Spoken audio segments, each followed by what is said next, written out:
Kepada para pemirsa yang saya hormati, salam rahayu. Perjalanan saya kali ini akan menuju ke Pura Pengubengan yang berada di atas. Untuk menuju ke Pura Pengubengan terlebih dahulu harus menuju ke Pura Batu Madeg, dan di sebelah kiri dari Pura Batu Madeg akan terdapat jalan menuju ke Pura Pengubengan. Dan ini adalah jalan yang berada di depan dari Pura Batu Madeg. Ikuti saja jalan ini, nanti akan bertemu dengan jalan yang sangat indah karena di sekelilingnya di kiri kanan berupa pepohonan dan juga tanaman perdu.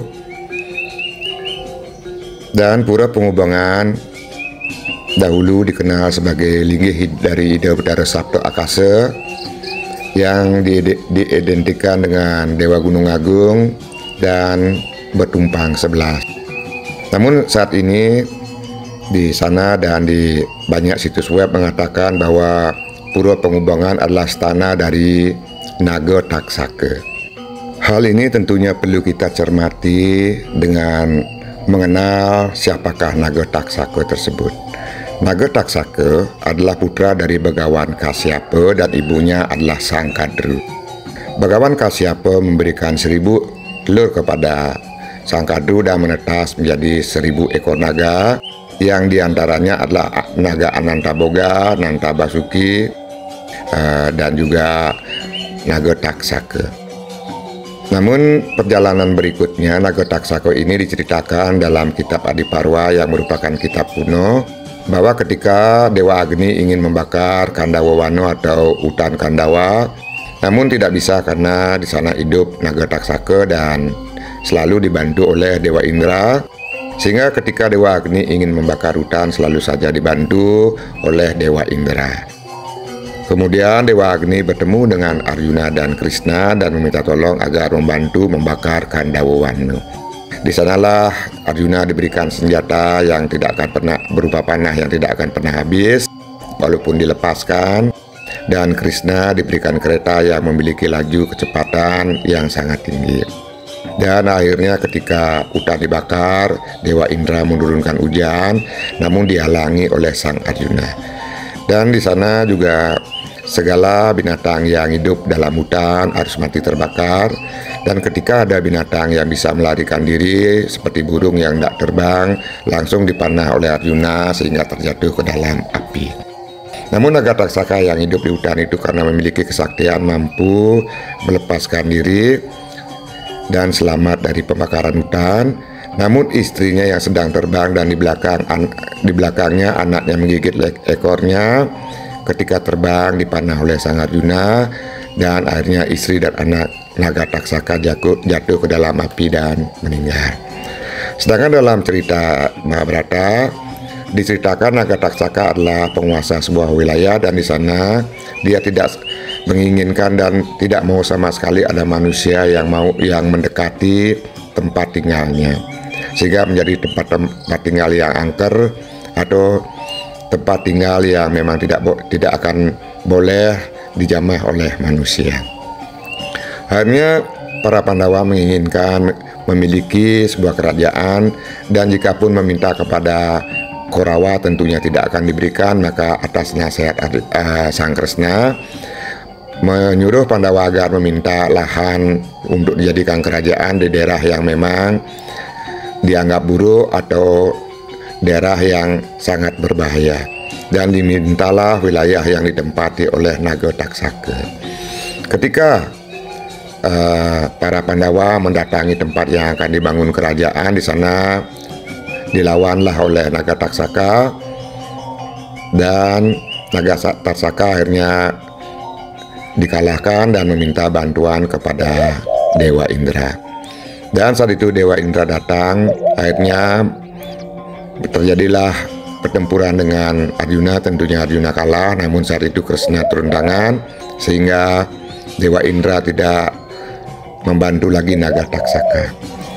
Dari semua cerita itu kita memahami bahwa Naga Taksaka bukanlah dewa, melainkan seekor naga yang tentunya memiliki, kalau kita bagi dalam Buana Burbuaswah Loke.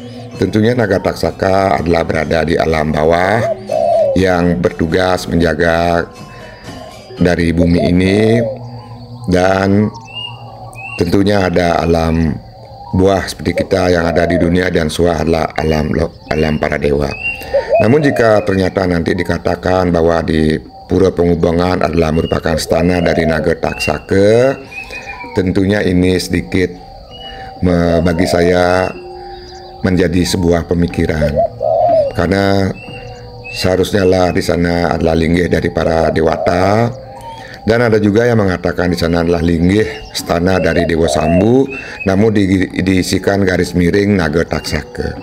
Bisa saja di sana adalah merupakan stana dari naga taksaka, namun tentunya tidaklah, menurut saya tidaklah harus di Meru Tumpang 11, karena pada Meru Tumpang 11 adalah stana dari para dewa, sedangkan naga taksaka bisa dikatakan sebagai bawahan daripada dewa. Namun jikapun nanti dikatakan itu adalah sebagai stana naga taksaka pun tak apa-apa. Saya hanya ingin berpendapat karena sudah pernah membaca dari isi kitab Adiparwa yang menceritakan kelahiran dari naga, agar tidak terjadi kesalahpahaman, dan mungkin saja penempatan atau menstanakan naga taksaka pada Meru Tumpang 11 itu sudah merupakan pemikiran dari orang-orang yang memang sudah pintar atau sudah membaca semua sastra dan memahami filosofi dari naga. Untuk itu jika seandainya saya salah dalam mengutarakan, saya memohon maaf, dan saat ini saya sudah memasuki bagian utamaning mandala dari Pura Penghubungan. Adapun pemandangan alam yang ada di Pura Penghubungan sangatlah indah, karena dari sini kita akan bisa melihat pemandangan Gunung Agung yang diselimuti awan, dan terkadang juga saat kabut turun menambah keindahan dari keadaan alam yang ada di sini. Dan ini adalah Meru Tumpang 11 yang dianggap sebagai stana dari naga taksaka, dan ada juga pelinggih-pelinggih lainnya, dan ada pemiosan mangku serta bangunan-bangunan yang difungsikan untuk membantu pelaksanaan upacara. Dan ini adalah Candi Bentar yang menghubungkan bagian utamaning mandala. Namun karena Meru berada lebih tinggi, bisa dikatakan itu utamaning mandala, yang di bawah adalah Madyaning Mandala. Dan di sini juga terdapat sebuah padma yang berada di bagian kanan dari Meru, dan Meru pun sudah ditumpang dengan bambu karena mungkin saat tertentu angin berembus sangat kencang sehingga menggoyang Meru, sehingga perlu diberikan penyangga agar tetap kokoh. Dan ketika saya nangkir tidak ada seorang pun di dalam pura, hanya seorang diri, sehingga saya bisa mengambil gambar, membuat video dengan leluasa. Namun tetap walaupun begitu saya tidak berani untuk naik ke bagian utamaning mandala dari Pura Penghubungan. Cukup dari bawah saja mengambil gambar. Dan jika pun apa yang saya jelaskan tadi nanti ada yang menonton video ini, semoga nanti bisa memberikan penjelasan, pencerahan di kolom komentar agar kita sama-sama nantinya menemukan kebenaran atau bisa mendapatkan tatwa yang benar atas sebuah tempat suci, sehingga nantinya akan menemukan hal yang memang patut untuk kita laksanakan. Dan juga tentunya ada berbagai sumber sastra yang akan membahas hal itu, sedangkan saya membahasnya dari kitab Adiparwa. Sehingga naga taksaka jikapun berada di Meru Tumpang 11 ini tentunya harusnya berada di bagian dasar, bukan berada pada puncaknya Meru, karena nantinya jika dikatakan pada Meru Tumpang 11 di Pura Penghubungan adalah linggih dari ide naga taksaka, tentunya hal ini akan melangkahi dari kedudukan dewa-dewa yang lainnya. Dan jikapun saya salah, saya memohon maaf yang sebesar-besarnya. Adapun tujuan saya adalah hanya untuk mengungkapkan pemikiran saya dari apa yang sudah saya baca dari kitab Adi Parwa.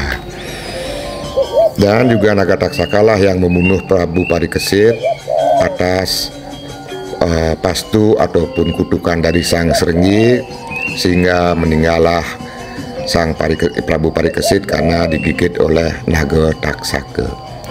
Dan ini semakin memberikan gambaran bahwa naga taksaka adalah seekor naga yang memang diperintahkan oleh Sang Srenggi untuk melaksanakan sesuatu, yang mana Sang Srenggi pun telah dinasihatkan oleh ayahnya agar tidak melanjutkan isi kutukannya, menyuruh naga taksaka untuk membunuh Sang Prabu Parikesit, karena ayahnya menyadari bahwa rajalah yang selama ini memberikan kedamaian, keamanan, sehingga beliau bisa bertapa dengan baik, menjaga hutan, air, dan alam, sehingga beliau bisa mendapatkan segala keperluan beliau dalam melaksanakan tapa brata yoga, semadi, dan persembahan.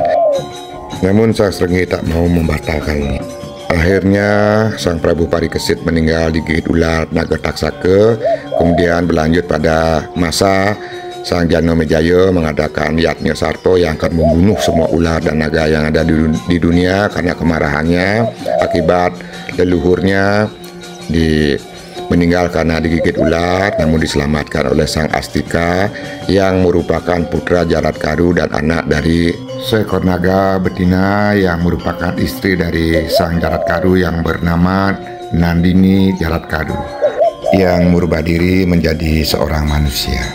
Dan video akan saya akhiri. Jika ada salah, saya memohon maaf yang sebesar-besarnya, serta tidak lupa saya ucapkan terima kasih banyak. Sukses.